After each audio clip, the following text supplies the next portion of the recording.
Ernie, the First Nations Finance Authority celebrated its 20th anniversary last year and has just passed 4 billion Canadian dollars in cumulative financing over its history. You are an Indigenous financial institution that helps First Nations borrow money by pooling your members' assets, and you carry investment-grade ratings from all three major agencies with not a single loan default in your history.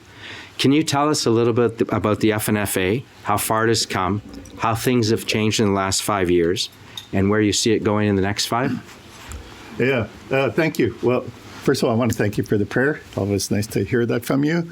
And I want to acknowledge all of our Canadian fellow First Nation Indigenous people that are here with us today, and to the people from UK. Really happy that you're here sitting and listening to us talk about what's really important for us. And I want to acknowledge my fellow panel members and organizers. You guys have done an amazing job for the third year. You know, when I think about the FNFA being the first Indigenous sponsor, it means a lot. This is the reason why we chose to do it. That this is where we need to be. This is the type of conferences that we need to sponsor.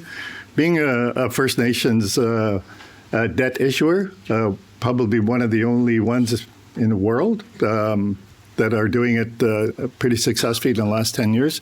I just want to, I'll start with what kind of just recently happened. 2 weeks ago, yesterday, I guess, we issued our 15th bond, our 15th debenture successfully into the markets. It was oversold. Our First Nation bonds, First Nation Finance Authority bonds are completely oversold every time we go and issue. So that was really good. So getting up to 15 from where we've been. So in 2014 is when we issued our first bond for $90 million.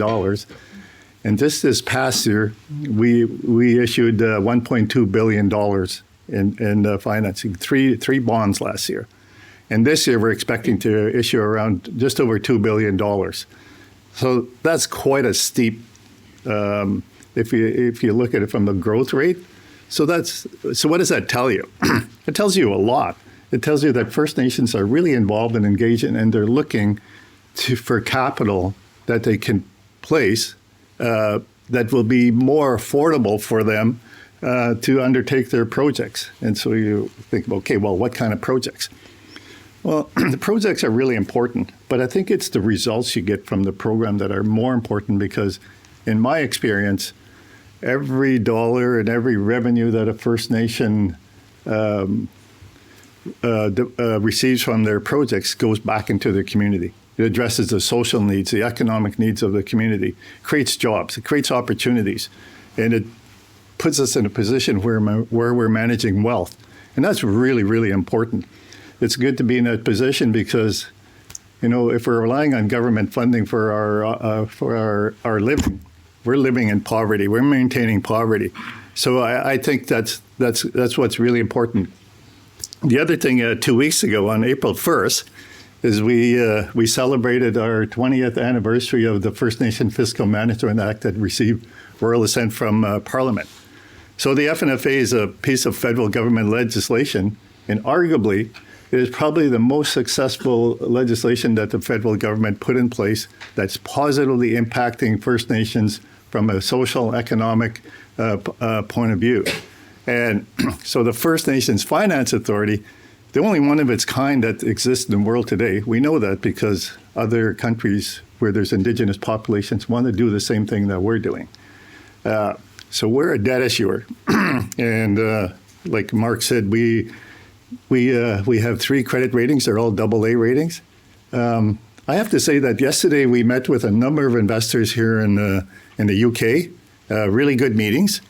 One of them was actually buying our debt already, which was really, really good, really positive, right? So, but they're really interested in our story. And I think that's what is, if you listen to everybody here and the next day, throughout the day, it's about the story that we're talking about, the story that we're bringing, and how it's impacting our communities. And if it's impacting our communities positively, you can bet that it's impacting Canada 100%.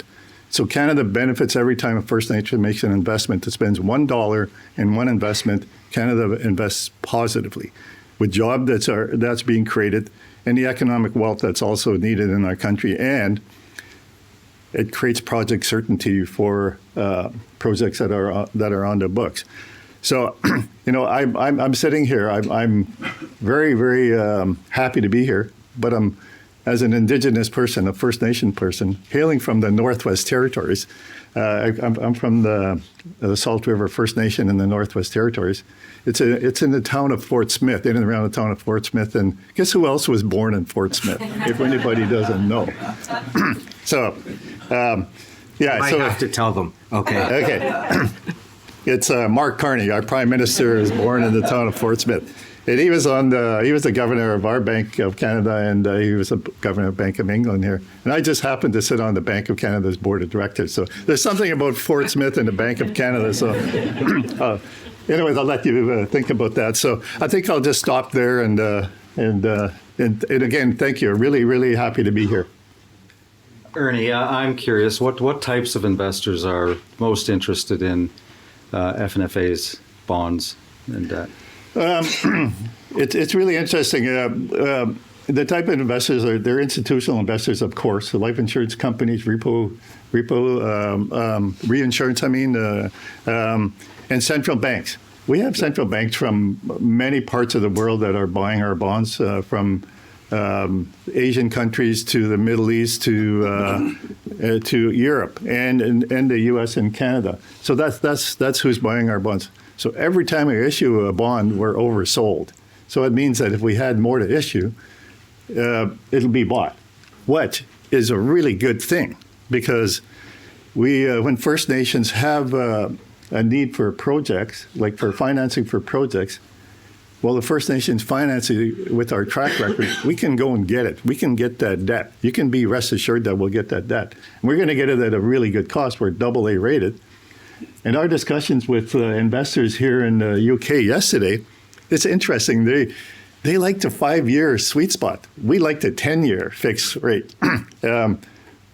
Last year, I just have to say also, last year we had a really good year. We issued 3 bonds. We issued one 10-year, one 5-year, because we listened to what investors were asking. They were asking if we would do a 5-year. So we did our first 5-year, and we did our second one just recently. We did a 30-year fixed rate for a project that's longer term in nature and that's generating revenue. So, you need stability. You need budget certainty when you're forecasting 30 years. 30 years, how many economic cycles are in 30 years? In today's world, it's probably we're getting an economic cycle every week, right?